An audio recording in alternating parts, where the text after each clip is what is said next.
नमस्कार, माझं नाव अमेय. मी तुमच्या सगळ्यांचं स्वागत करतो तुमच्या आवडत्या चॅनलमध्ये, ज्याचं नाव आहे स्टॉक मार्केट मेगा स्टोर.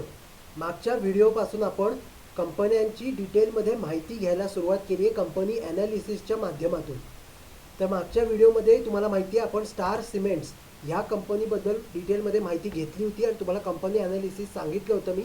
तसंच आता मी ह्या व्हिडिओमध्ये सुद्धा अजून एका कंपनीचं तुम्हाला ॲनालिसिस सांगणार आहे इथून पुढे सगळ्या व्हिडिओजमध्ये.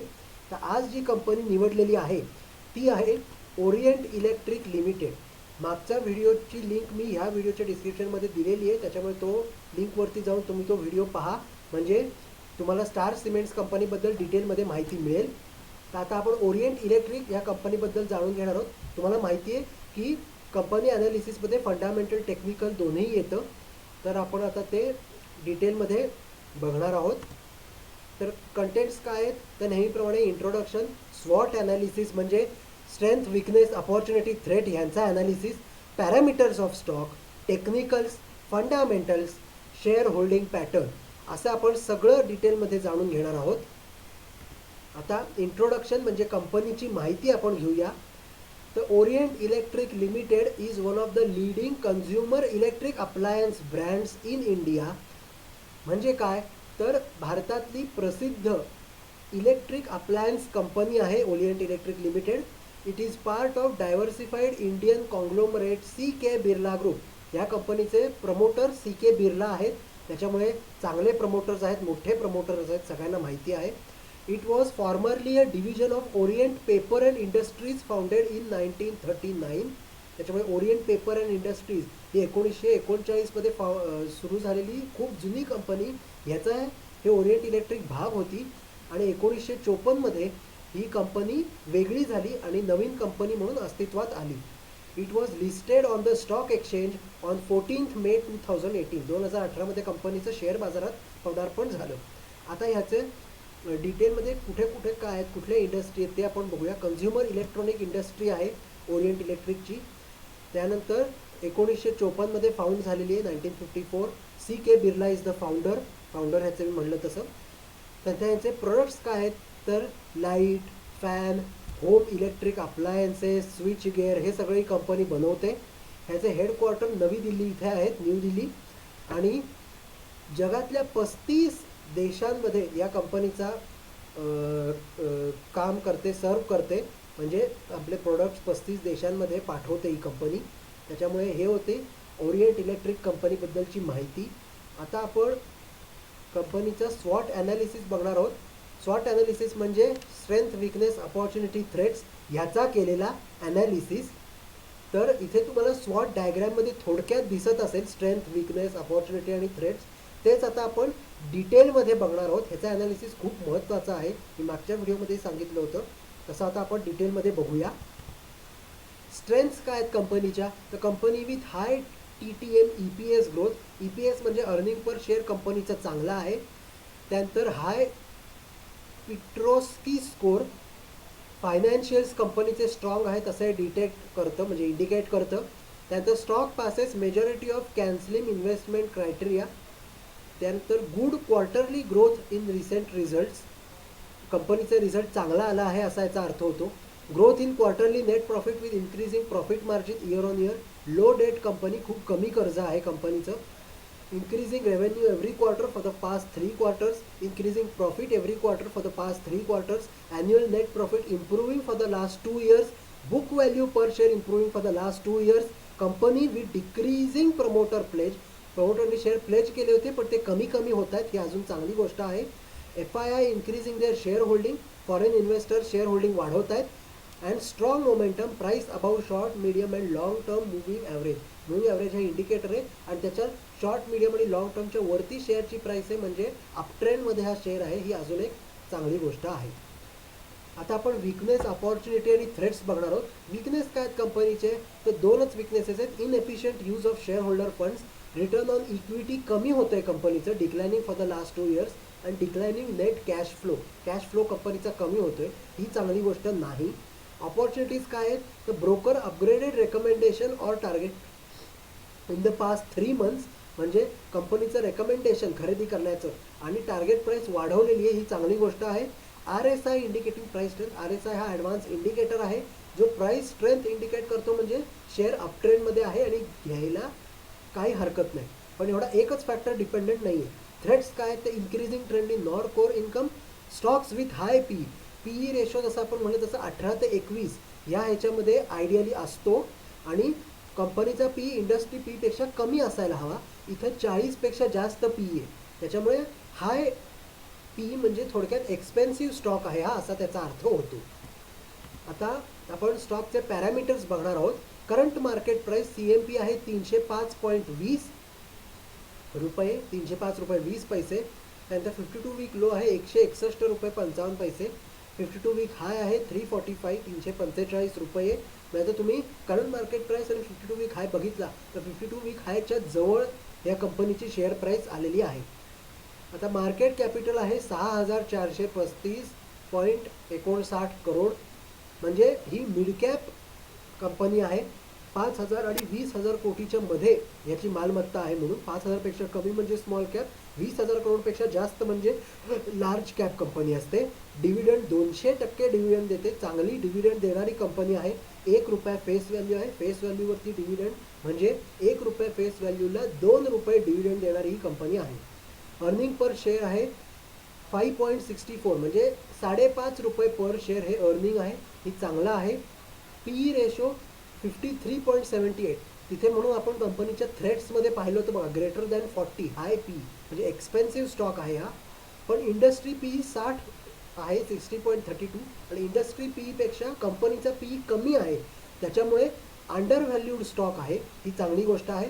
बुक व्हॅल्यू 21.47 आहे. पीई आणि हे बघता बुक व्हॅल्यू थोडी कमी आहे, अजून इम्प्रूव्ह व्हायला काही हरकत नाही, पण चांगली बुक व्हॅल्यू आहे.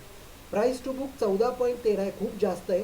प्राईस टू बुक रेशो 1पेक्षा कमी पाहिजे. बीटा 0.45 म्हणजे खूप लो मोमेंटम स्टॉक आहे, म्हणजे फार ह्याच्यात प्राईस मुवमेंट होत नाही आणि इंट्राडेसाठी हा कमी मुवमेंटवाला स्टॉक उपयोगाचा नाही आहे. हाय मोमेंटम स्टॉक जनरली इंट्राडे ट्रेडिंगसाठी बघितले जातात. त्यानंतर आता आपण डिलिव्हरेबल्स बघणार आहोत. 60.20 आहेत टक्के, म्हणजे टोटल शेअरच्या 60% लोक डिलिव्हरी घेतात आणि 40% इंट्राडे ट्रेड होतात, असा याचा अर्थ झाला. हे होते ओरिएंट इलेक्ट्रिकचे पॅरामीटर्स. आता आपण बघणार आहोत टेक्निकल्स. टेक्निकल्समध्ये काय असतं तर मूव्हिंग ॲव्हरेज क्रॉस ओव्हर्स आणि आपल्या पिवोट लेवल्स असतात. आता मूव्हिंग ॲव्हरेज क्रॉस ओव्हर म्हणजे आपण मागच्या व्हिडिओमध्ये बघितल्याप्रमाणेच आहे. शॉर्ट टर्म, मीडियम टर्म आणि लॉंग टर्म मूव्हिंग ॲव्हरेजला पॉझिटिव्ह क्रॉस झालं म्हणजे चांगलं असतं. ह्याच्यात मीडियम टर्मला बेरिश आहे, म्हणजे मीडियम टर्मला कंपनीचं निगेटिव्ह टेरिटरीमध्ये गेलेली आहे. शॉर्ट आणि लॉंग टर्मला बुलिश आहे, असा त्याचा अर्थ होतो. शॉर्ट टर्म म्हणजे 5 and 20 day moving average, 20 and 50 day moving average म्हणजे मीडियम टर्म आणि 50 and 200 डे मूव्हिंग ॲव्हरेज म्हणजे लॉंग टर्म. आता पिवोट लेवल्समध्ये पिवोट लेवल बरोबर मध्ये दिलेली आहे, इथे तुम्हाला सगळ्यांना दिसत असेल पिवोट पॉईंट ज्याला म्हणले ते. आणि R1 R2 R3 S1 S2 S3 या रेझिस्टन्स आणि सपोर्ट लेवल्स आहेत. R1 R2 R3 या तीनही रेझिस्टन्स लेवल पार करून कंपनीची शेअर प्राईस वर गेली म्हणजे कंपनीमध्ये ब्रेकआउट आलेला आहे आणि कंपनी अपट्रेंडमध्ये गेली आणि अजून वर जाण्याची शक्यता आहे, असा त्याचा अर्थ होतो. आणि S1 S2 S3 या 3 सपोर्ट लेवल्स तोडून कंपनीची शेअर प्राईस खाली गेलेली आहे, म्हणजे कंपनीमध्ये ब्रेकडाऊन आला किंवा निगेटिव्ह टेरिटरीमध्ये गेली किंवा शेअरची प्राईस खाली खाली येणार डाऊन ट्रेंडमध्ये गेली, असा ह्याचा अर्थ होतो. हे होते कंपनीचे टेक्निकल्स. आता आपण बघणार आहोत कंपनीचे फंडामेंटल्स, याच्यात रेव्हेन्यू वगैरे येतो. त्यानंतर रेव्हेन्यू 2017मध्ये 212 करोड, 2018मध्ये 1,600 करोड, 1,599 म्हणजे 1,600 करोड झाला. 1,864 करोड 19मध्ये, त्यानंतर 2020मध्ये 2,061 करोड आणि 2,032 करोड 2021मध्ये, म्हणजे रेव्हेन्यू वाढत गेला आहे. आणि 2021मध्ये कमी आला आहे ते कोरोनाचा इम्पॅक्ट असू शकतो, त्याच्यामुळे हे आपल्याला इथं लक्षात घ्यायला हवं. इन्क्रीजिंग रेव्हेन्यू ट्रेंड आहे, त्याच्यामुळे ही चांगली गोष्ट आहे कंपनीची. आता आपण पुढे बघणार आहोत कंपनीचे फंडामेंटल्समध्ये. आता इन्कम स्टेटमेंट हे सगळे ॲन्युअल डेटा आहे. इथे 5 वर्षाचं इन्कम स्टेटमेंट आहे. रेव्हेन्यू जसा होता 5 वर्षाचा तसा 2017 ते 2021. इथं आपण बघणार आहोत सेल्स, त्यानंतर अदर इन्कम आणि नेट प्रॉफिट असं आपण बघणार आहोत. बाकीचे मी तुम्हाला सांगेन तसं तुम्हाला कम्पेअर करून ॲनालिसिस करायचा आहे.